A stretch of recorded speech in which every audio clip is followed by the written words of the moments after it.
Pessoal, boa noite a todos. Sejam todos bem-vindos à presença de Deus essa noite. Que a graça de Jesus, o amor de Deus o Pai e a comunhão do Espírito Santo esteja com cada um de nós. Amém? Então, irmãos, hoje nós vamos estudar um tema muito importante que nunca foi pregado nessa igreja há mais de 11 anos. Essa igreja vai fazer agora 11 anos em fevereiro. A gente nunca falou desse tema, a gente sempre vai deixando para depois, sempre esperando o momento certo. E hoje vamos falar sobre esse assunto, que é um assunto que alguns pensam que é assim, não tem muita importância, que não é um assunto assim que vale a pena a gente falar, mas que para você se batizar, para você entrar na igreja, você passa por um estudo no curso bíblico que fala sobre esse tema. E esse tema, ele é essencial para a vida cristã, certo? Então, antes de nós irmos para esse tema, vamos fazer uma oração, pedir a orientação de Deus. Senhor Deus, aqui, Senhor, estamos na Tua presença, aqui, Senhor, estamos dispostos a abrir a Tua palavra, a ouvir a Tua orientação para nós. E agora, Senhor, pedimos que essa mensagem de hoje, que ela possa fazer diferença em nossa vida cristã e nos ajude, Senhor, conduza aqui a andamento dessa mensagem, que ninguém se esqueça do que o Senhor tem nos revelado hoje. Ajuda-nos, em nome de Jesus. Amém. Amém. Só um pouquinho, Senhor. Então, gente, para muitas pessoas em muitos lugares, em muitas igrejas, esse assunto é um assunto polêmico. É um assunto que às vezes causa discussões, é um assunto que algumas pessoas não gostam de mencionar, mas nós vamos ver o que a Bíblia tem a dizer sobre isso. Eu sei que a maioria das pessoas aqui não tem muitas, talvez, eu não sei, eu conheço o pensamento de vocês, talvez não tenha muitas dúvidas sobre esse assunto, mas essa mensagem de hoje é para esclarecer vocês ficarem conscientes já disso.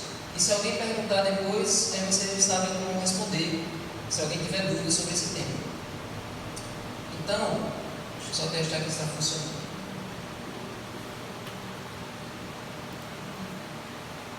Vai precisar passar. Nós vamos ver o uso das joias na Bíblia. Onde é que nós encontramos esse tema em toda a Bíblia? Eu vou tentar não ser cansativo com vocês, vou tentar ser mais resumido possível.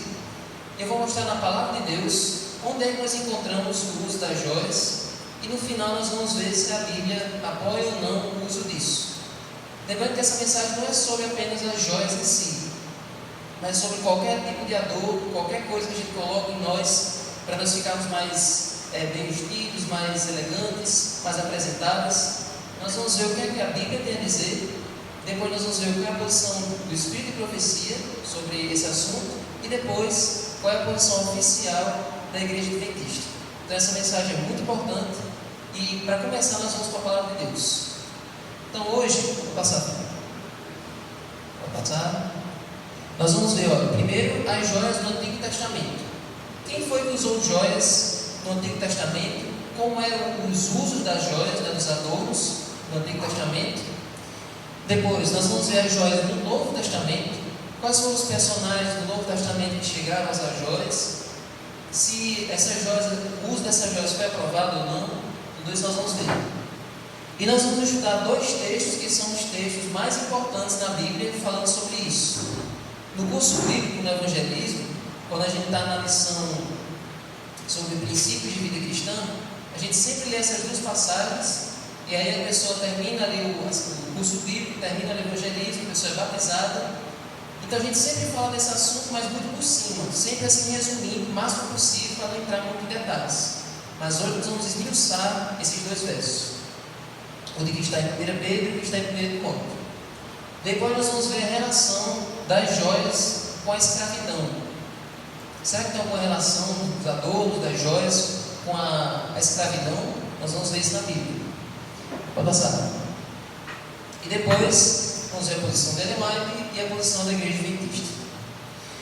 Então vamos lá. No Antigo Testamento, quais eram os usos das joias, dos adornos? Pode passar.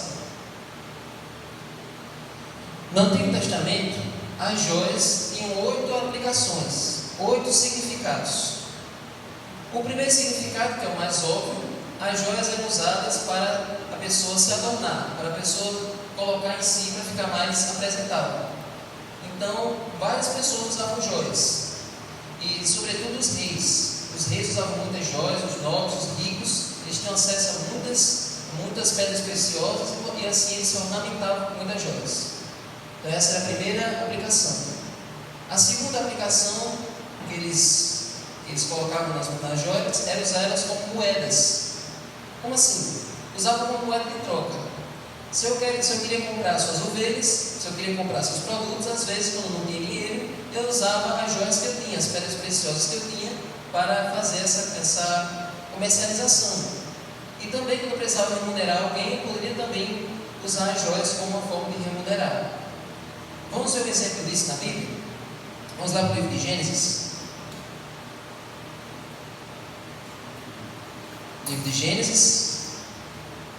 Vamos ver aí um episódio em que as joias foram usadas como moeda de troca. Aí nós vamos para Gênesis capítulo 24.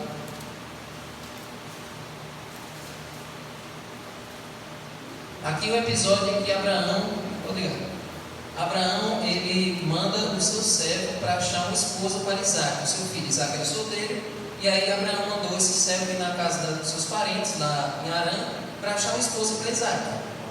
E aí, quando o servo de Abraão chega lá, com os camelos, com toda a indumentária que tem levado, essa filha essa pessoa da família de Abraão, o nome dela é Rebeca, essa moça, apareceu e serviu água para os camelos, serviu água para o próprio servo de Abraão. E aí, como foi que o servo de Abraão recompensou ela, remunerou ela? Olha aí, capítulo 24, verso 20. E apressando-se em despejar o cântaro no bebedouro, correu outra vez ao poço para tirar mais água. Ela tirou água para todos os camelos. O homem a observava em silêncio, atentamente, para saber se o Senhor teria levado algum tempo a sua jornada ou não. Certo? Então Rebeca fez isso, ela fez esse ato aí, essa benfeitoria do servo de Abraão. E olha como ele recompensou ela. Quando os camelos acabaram de beber, o homem pegou um pendente de ouro, pesando 6 gramas, e 2 pulseiras para as mãos dela, pesando 120 gramas de ouro. Só para vocês verem que aí as joias eram usadas também como moeda de troca, para comercialização. Certo? Depois disso, as joias também eram usadas como evidência de riqueza, como eu disse a vocês. Quanto mais joias a pessoa tinha, mais evidente era que ela era rica, uma pessoa abastada. Abraão era um homem muito rico, tinha muitos servos, muitas tendas, muito gado, e também tinha muitas joias. Então isso é uma prova do quanto ele era uma pessoa rica. Também as joias eram um símbolo de poder e autoridade. Como disse a vocês, os reis eles usavam coroas, certo? As roupas deles eram cravejadas de joias, e o rei também usava um sinete de ouro, certo? Quem é que lembra da história de Esther? Todo mundo que lembra que Esther não poderia aparecer na presença do rei sem ser chamado, e quando a pessoa aparecesse na presença do rei sem ser chamado, se o rei estendesse o seu sinete de ouro, aí a pessoa era culpada, aí a pessoa não era morta por ter aparecido sem avisar. Então os reis eles tinham um sinete de ouro, é como se fosse uma bengalinha, um cajadinho de ouro, um cetro de ouro. Ele erguia para as pessoas e ali dava a sentença. Então ele tinha coroa de ouro, tinha um cetro de ouro e tinha um anel de ouro. Para que servia esse anel do rei, além dos outros anéis que ele tinha? Esse anel de selar.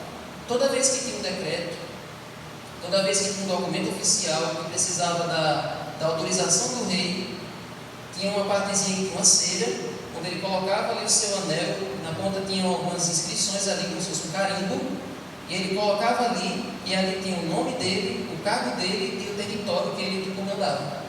Então o anel era de ouro ou de prata, e ali ele colocava, e ali ficava oficializado aquele decreto, aquele documento de que o rei tinha ordenado aquilo ali. Então as joias eram um símbolo também de poder ou de autoridade. E as joias tinham uma função também religiosa, como nós vamos ver. Vou passar. Vou passar? Vou passar? Vou passar? As joias tinham uma função religiosa.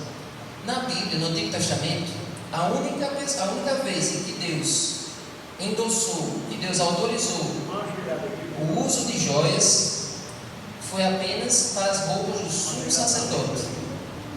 Vocês lembram que no santuário tinha o sacerdote, os levitas e o sumo sacerdote. O sumo sacerdote, ele aparecia, ele oficiava lá no lugar santíssimo.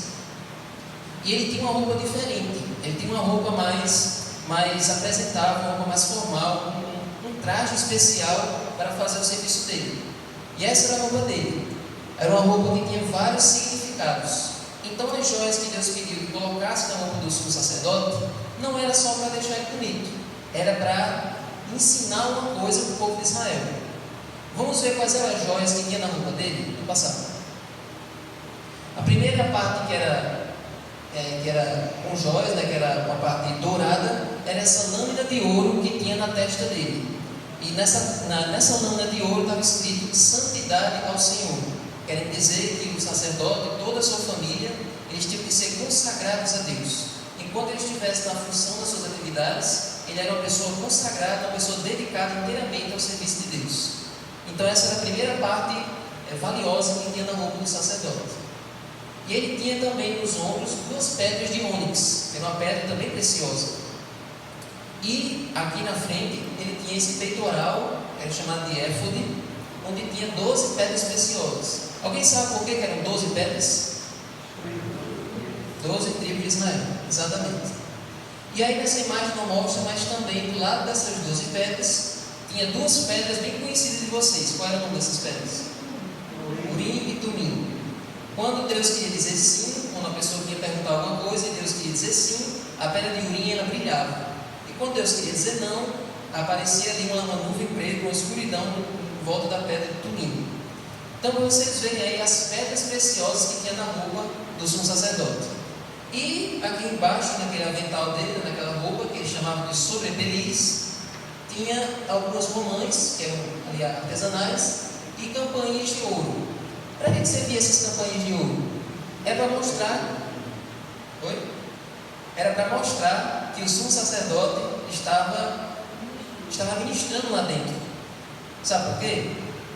Porque se no dia tinha um dia especial, que era chamado de dia da expiação, o povo todo ficava ao redor do santuário, ansioso para saber se Deus iria perdoar o povo, se Deus iria perdoar as faltas do povo do ano todo.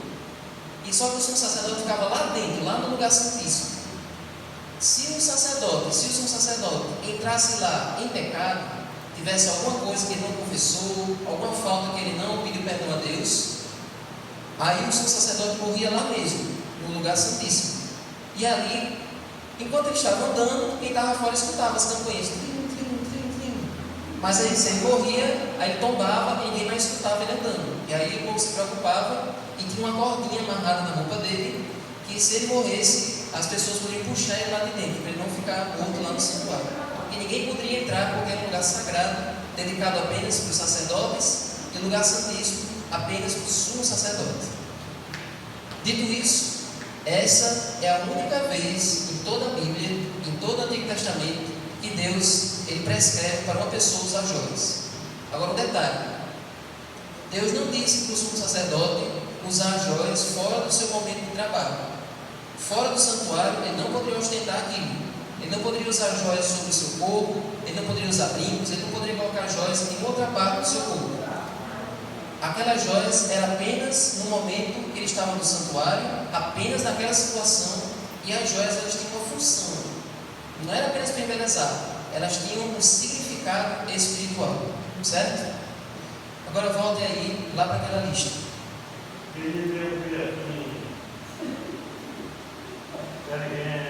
Pode voltar aí, até onde a lista. Isso. Aí, as joias também tinham uma função mágica no Antigo Testamento. O que era isso? Lá em Isaías 3, vamos lá para Isaías 3. Em Isaías 3, tem dizendo uma expressão de uma coisa que acontecia no tempo de Isaías que Deus condenava. Olha aí, em Isaías 3,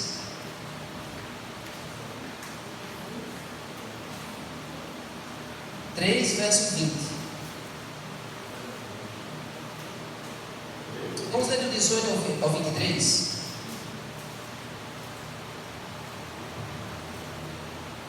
Naquele dia, o Senhor tirará os enfeites que elas têm nos tornozelos, as toucas e os ornamentos em forma de meia-lua, os pendentes, os braceletes, os véus esvoaçantes, os turbantes, as correntinhas para os tornozelos, os cintos, as caixinhas de perfume e os amuletos.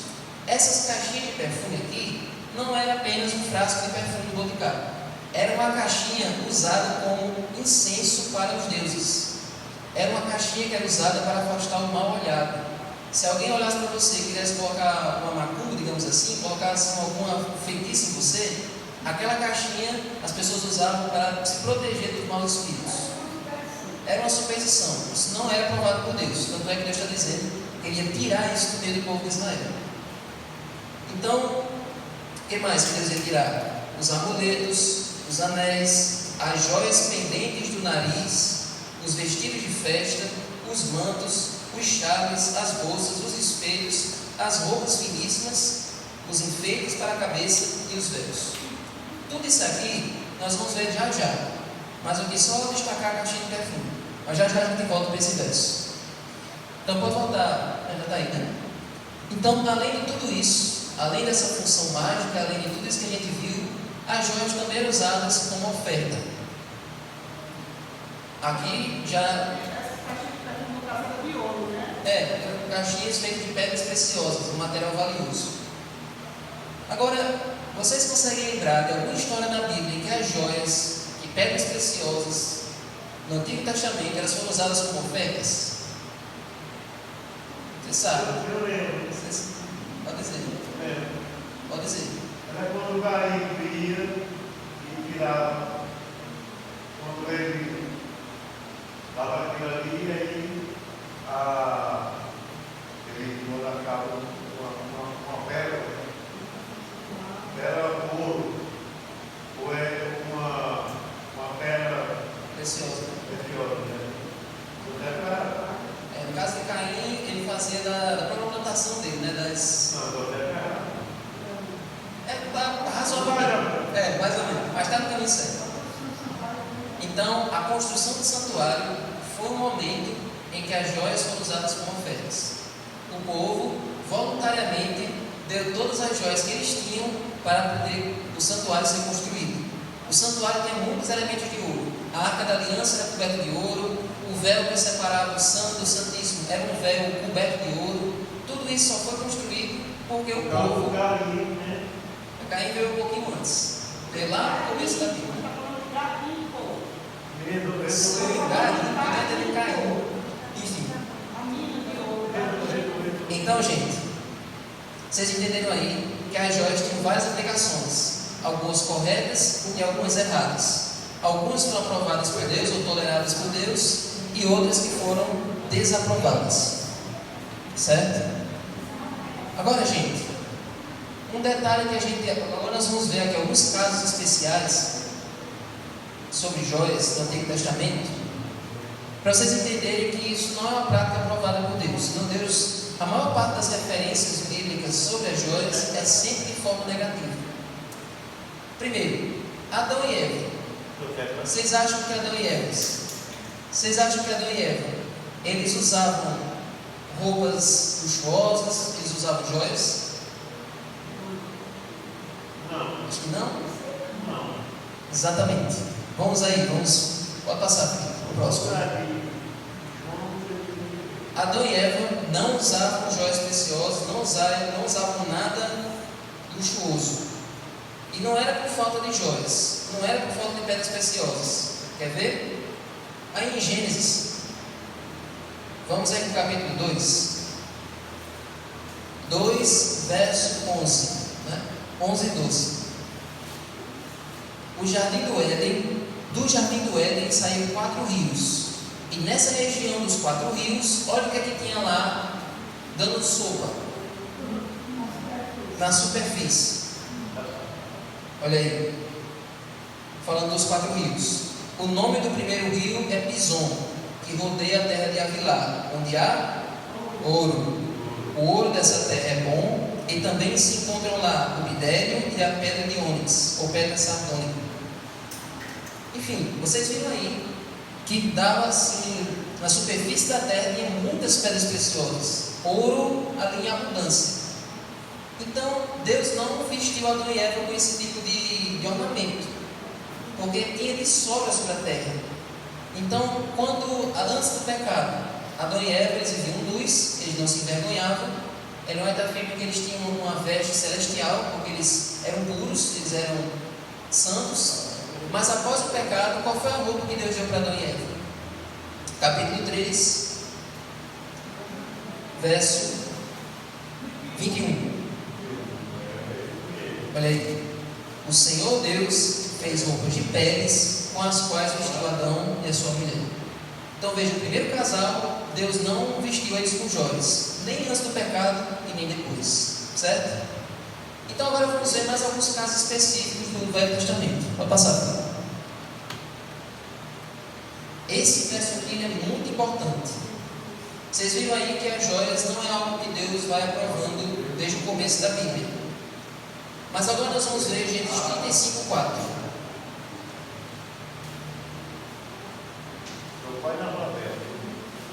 Gênesis 35:4. Só contextualizando. Aqui já é a história de Jacó e seus filhos. Certo? Jacó tinha ido morar com seus filhos perto de uma cidade chamada Siquém. E aí vocês conhecem aquela história. A filha mais nova tinha sido estuprada lá na cidade. E os irmãos eles foram e mataram todos os homens daquela cidade. E ali eles fizeram, houve uma grande chafurda ali em Siquém. E eles tiveram que se mudar dali. E nessa mudança, saindo de Siquém, Jacó reúne toda a sua família para uma reunião.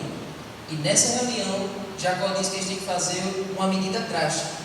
Eles têm que tomar ali uma atitude, uma ação muito importante para eles continuarem aquela jornada ali dali para frente com a proteção de Deus. Olha aí, capítulo 35, verso 4. Melhor, do 2 ao 4. Então Jacó disse à sua família e a todos que estavam com ele: joguem fora os deuses estranhos que há no meio de vocês. Purifiquem-se e troquem de roupa. Vamos nos preparar e ir para Betel. Betel, vocês lembram da mensagem de manhã, no domingo passado? Era aquele lugar onde Jacó dormiu ali com a cabeça na pedra. Farei ali um altar ao Deus que me respondeu no dia da minha angústia e me acompanhou no caminho por onde eu andei. Então deram a Jacó todos os deuses estranhos que tinham em mãos e as argolas que lhes pendiam das orelhas. E Jacó os escondeu debaixo do terror debaixo do carvalho que está junto a Siquém. Então, para eles poderem seguir viagem, confiança de que Deus agora ia acompanhar eles enterraram os ídolos, os deuses estranhos e as joias que eles estavam carregando. Então, se fosse algo sem importância, Deus teria dito: joguem, enterre apenas os ídolos, ele pode ficar com as joias. Mas como era uma coisa intrínseca ali, fazia parte também da idolatria, porque o ídolo é você adorar o ídolo, e as joias você está idolatrando a si mesmo. Então, tudo que não era adoração a Deus tinha que ser enterrado ali. E o verso 5 mostra que depois que eles fizeram isso, o que aconteceu? Quando eles partiram, o terror de Deus invadiu as cidades vizinhas e não perseguiram os filhos de Jacó. Amém? Deus protegeu a família de Jacó depois que eles tomaram aquela medida drástica. Certo? Agora nós vamos ver esse mesmo episódio agora um pouquinho mais na frente. Vou passar. Vamos agora para o bezerro de ouro. Êxodo 34. Você faz uma palavra. Êxodo 33. Certo? Isso aqui não precisa nem contextualizar. Vocês sabem que Moisés estava lá no Sinai, o povo estava esperando Moisés descer. Enquanto Moisés estava lá recebendo os 10 mandamentos, enquanto Moisés estava lá recebendo de Deus os mandamentos que Deus tinha escrito com o próprio dedo, o que é que o povo estava fazendo lá embaixo? O carnaval. O povo estava caindo ali na folia. E ali, depois que Moisés desce para o monte, quebra os mandamentos e dá aquela repreensão para o povo de Israel, o que é que Deus manda o povo fazer? Olha aí. Como é que você... 33, verso 5. Porque o Senhor tinha dito a Moisés: diga aos filhos de Israel, vocês são um povo teimoso. Talvez nas Bíblias antigas diga povo dura serviço, cabeça dura. Se eu fosse com vocês, ainda que por um momento, eu os destruiria. Portanto, tirem as suas joias, para que eu saiba o que eu hei de fazer com vocês. Alguns podem dizer assim: Deus mandou o povo tirar as joias só naquele momento, só para eles mostrarem que se arrependeram, mas depois eles podem voltar a usar. Mas olha o verso 6. Então os filhos de Israel tiraram de si as suas joias desde o monte Horebe em diante. Nunca mais, dali para frente, eles voltaram a usar. Quer dizer, depois de muitos anos, depois que Moisés morreu, depois que Josué morreu, depois que começou o período dos juízes, a gente já começa a ver que o povo já estava se misturando com os pagãos, já estava começando a afrouxar as rédeas e voltaram a usar. Mas nesse momento aqui, eles tomaram essa decisão firme: nós não vamos mais usar as joias em nós, vamos tirar os brincos, as argolas, vamos tirar de nós e não vamos mais usar. Eles usaram essas joias agora que eles tiraram, para depois poder construir o santuário, mas neles mesmos, eles não mais colocaram.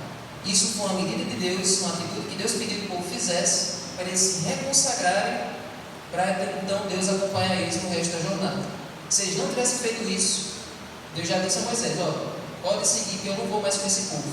E se Deus não fosse com aquele povo, o que ia acontecer com o povo? Eles seriam escravos, seriam destruídos, porque eles não tinham força nenhuma. Então vocês viram duas histórias em que, para Deus dar a proteção, para Deus acompanhar a pessoa, ela teve que se livrar dos ídolos e das joias. Vamos passar. Passar.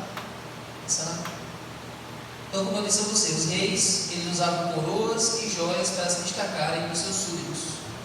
Isso também não foi uma coisa que Deus prescreveu: você que é rei, você tem que se vestir de uma forma mais luxuosa, mais chique. Isso era uma convenção dos próprios reis. Era uma moda, todo rei tinha que se vestir assim para se destacar, para se mostrar superior ao seu próprio povo. Então vocês podem imaginar que Salomão era um rei bastante vaidoso. Ele tinha muito, tanto é que ele disse, tudo é vaidade e correr atrás do vento. Nada que eu conquistei me satisfez. Ele está dizendo: as joias não trazem felicidade. Ele próprio disse: a sabedoria, o temor a Deus excede em muito o valor das joias. As riquezas não são mais valiosas do que o temor a Deus, do que a sabedoria, a prudência, Amém? Então, Salomão chegou a essa conclusão. Nós vamos passar. Então, como eu disse a vocês, naquele verso que a gente leu de Isaías, Deus condenou a idolatria do povo de Israel, e Ele disse que Ele iria tirar do meio do povo todas aquelas joias, aqueles cachinhos de perfume, aqueles ornamentos, aquelas pulseiras nos pés, aquelas figuras de meia-lua, todos aqueles ornamentos, todas aquelas joias faziam parte da adoração aos ídolos. Se o povo queria ser abençoado, eles tinham que se livrar daquilo, certo? Passando. Então, gente, tudo aí vocês viram, tudo isso que vocês viram aí, é tudo só no Antigo Testamento. Todas essas orientações foram só no Antigo. E no Novo? No Novo, as joias também têm algumas aplicações, têm algumas funções. No Antigo elas tinham 8, aqui elas só tem 6. As joias também eram usadas como adorno, certo? Também eram usadas como moeda, ok? Também eram usadas como riqueza, mostrar que você era mais rico. E também eram usadas como status social. Status social. Em que situação a gente encontra isso? Vamos lá para Lucas 15. Em Lucas 15 tem uma história bem conhecida que fala sobre isso. Lucas 15. Depois que o filho pródigo ele volta de ter gastado todos os bens do seu pai, como é que o pai recompensa ele? Isso.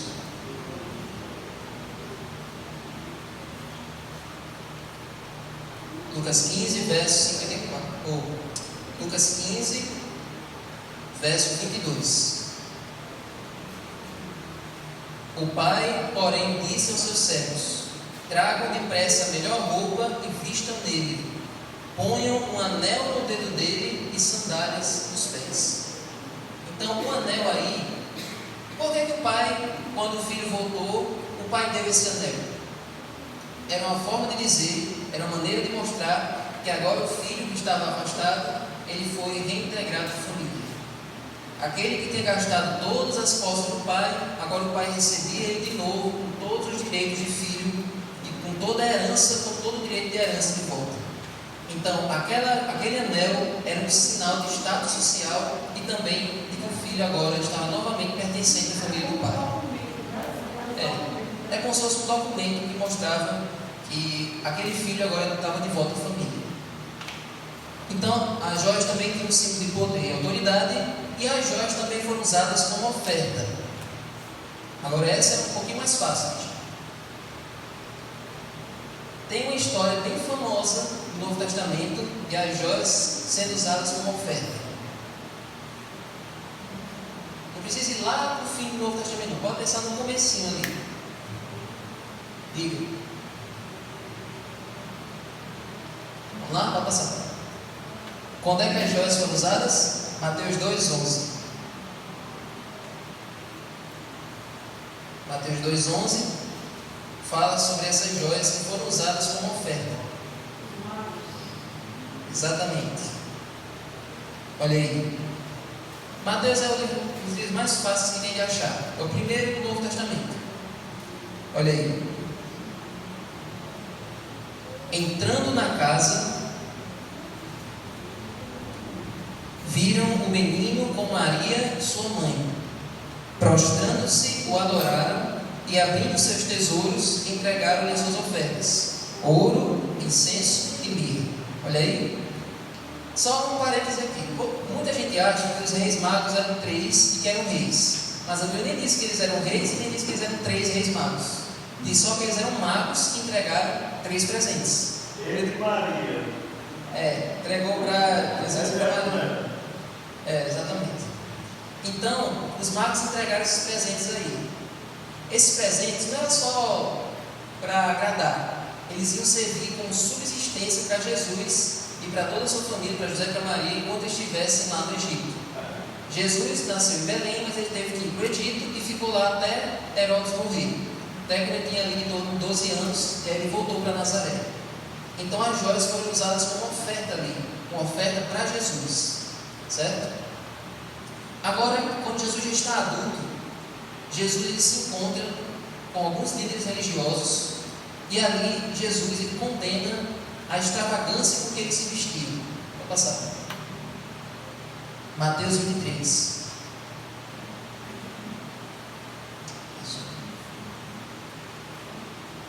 Mateus capítulo 23, verso 5 e verso 27. Eu gosto de usar esse verso aqui, porque algumas pessoas tendem a pensar assim: toda vez que a gente vai falar sobre joias, sempre os versos que o pregador usa é sempre voltado para a mulher, é sempre voltado para julgar as mulheres.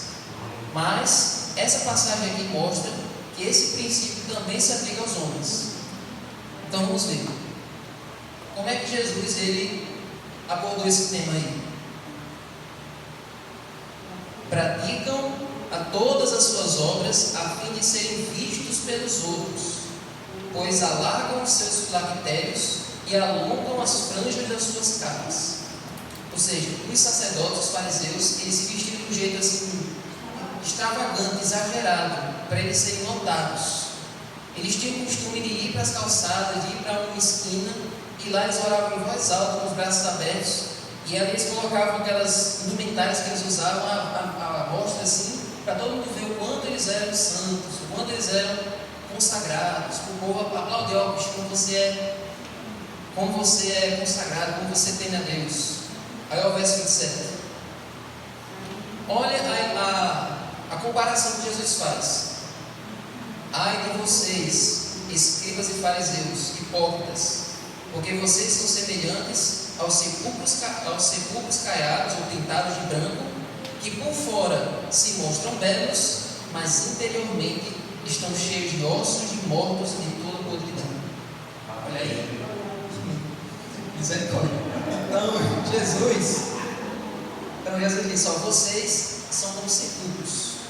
A gente vai no cemitério e a gente vê.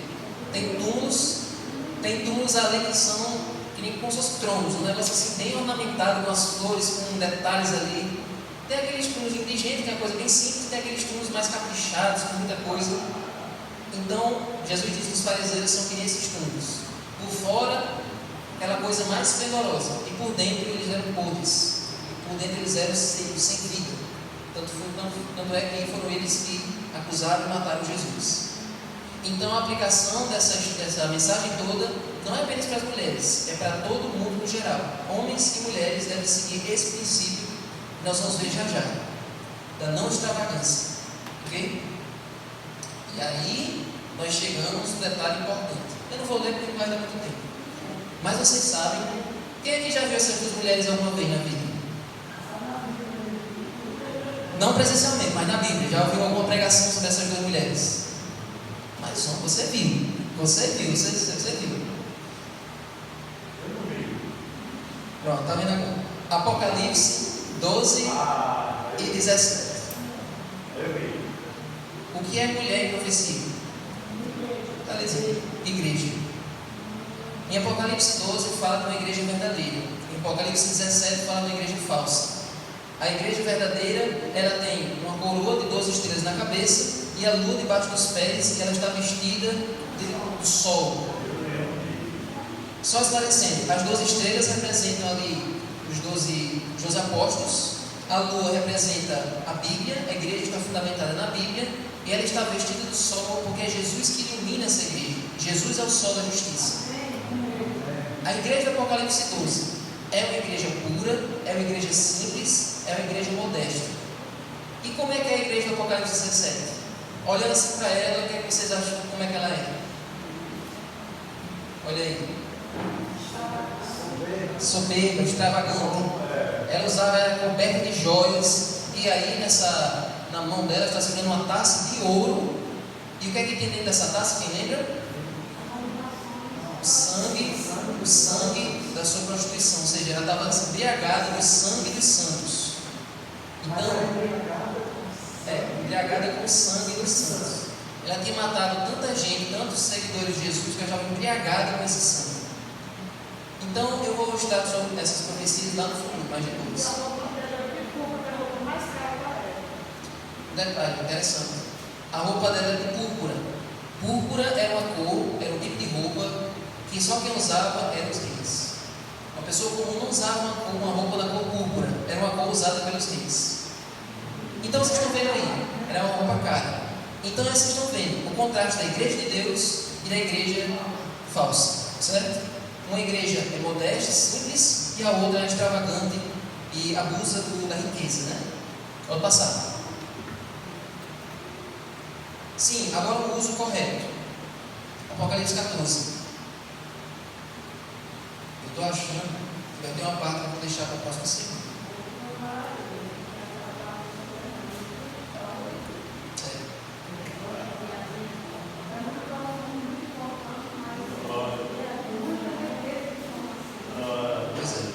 Já deu aqui para aprender muita coisa. Apocalipse 14, verso 14. Olhei e eis uma nuvem branca, e sentado sobre a nuvem, semelhante a filho do homem, tendo na cabeça uma coroa de ouro e na mão uma foice afiada. Essa coroa que Jesus usa, nessa imagem aí mostra uma coroa convencional, uma coroa normal. Mas essa coroa aí, qual é a palavra grega aí dessa coroa? O nome original dessa coroa? Stéphanos. Era uma coroa que era chamada de louro, que era colocada sobre um vencedor. Toda vez que um vencedor vencia uma corrida, uma luta ali nos Jogos Olímpicos, a premiação era uma coroa de flores, uma coroa de folhas chamada de louro. E às vezes essa coroa vinha dourada.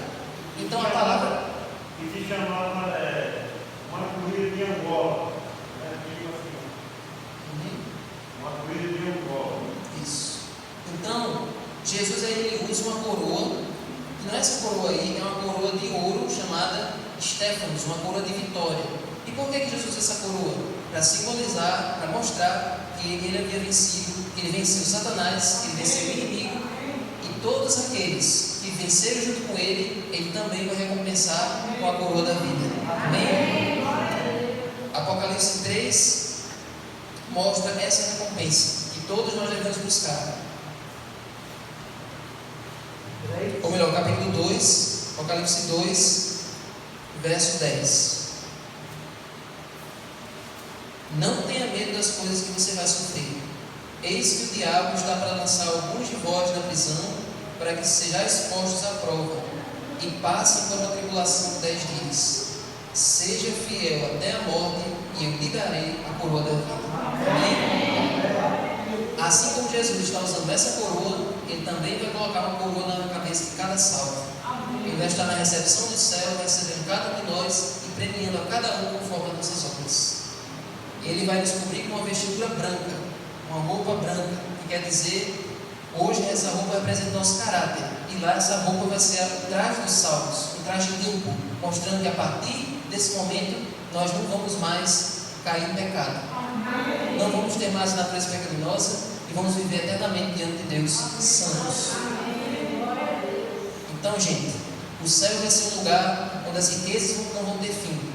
A cidade santa é construída sobre 12 fundamentos. As ruas vão ser de ouro, as mansões de pedras preciosas. Então não adianta a gente procurar riquezas e exaltação aqui, sendo que lá não vai ter ninguém pobre. Todos vão estar ricos por toda parte. Então, a nossa expectativa, a nossa esperança está no céu, nessa nova terra que Deus vai criar, onde tudo ali vai estar em abundância. Tudo, não vai ter nada faltando no céu.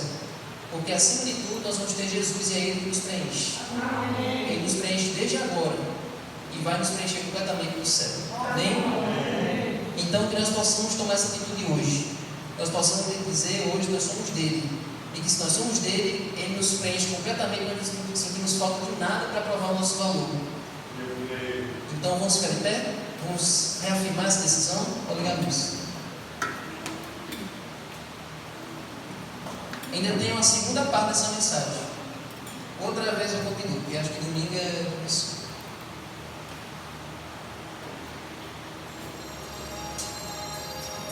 Comentar. Não tem na agenda, mas vocês conhecem a música. Essa música é um clipe que conta a história de duas moças. E de uma delas, dois caminhos a seguir, dois senhores a lutar. Qual dos dois irei servir? Há só uma decisão. Quantas vezes procurei os prazeres deste mundo, encontrei um motivo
mesmo em forte provação,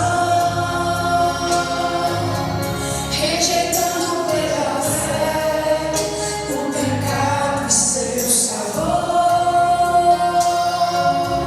No caminho de Jesus estarei sempre seguro, e assim eu prossigo rumo ao céu. Sou de Jesus, o Senhor da vitória, o alimento da vida, rocha eterna da salvação. Seu amor me atrai, deu-me paz e alegria. Eu já fiz minha escolha. Sou de Jesus, mas em qualquer outro tempo, o momento é de escolher, sem temer, sem hesitar. Eu escolho Jesus. Sou de Jesus, o Senhor da vitória, o alimento da vida, rocha eterna da salvação. Seu amor me atrai, deu-me paz e alegria. Eu já fiz minha escolha. Sou de Jesus, eu já fiz minha escolha.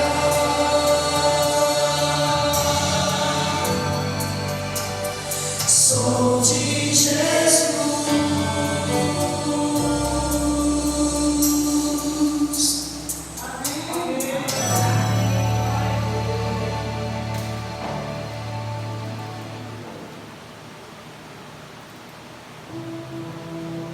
Senhor Deus, obrigado, Senhor, por essa mensagem que clareia tanto a nossa mente e nos explica tantas coisas. Muito obrigado, Senhor, por nós sabermos que o nosso valor está guardado em Ti. Nosso valor não é comprado por joias, não é comprado por nada que a gente coloca em nosso corpo. Nosso valor foi comprado pelo sangue de Cristo. Nós somos, como diz outra música, a coisa mais linda que o Senhor tem, a tua obra-prima.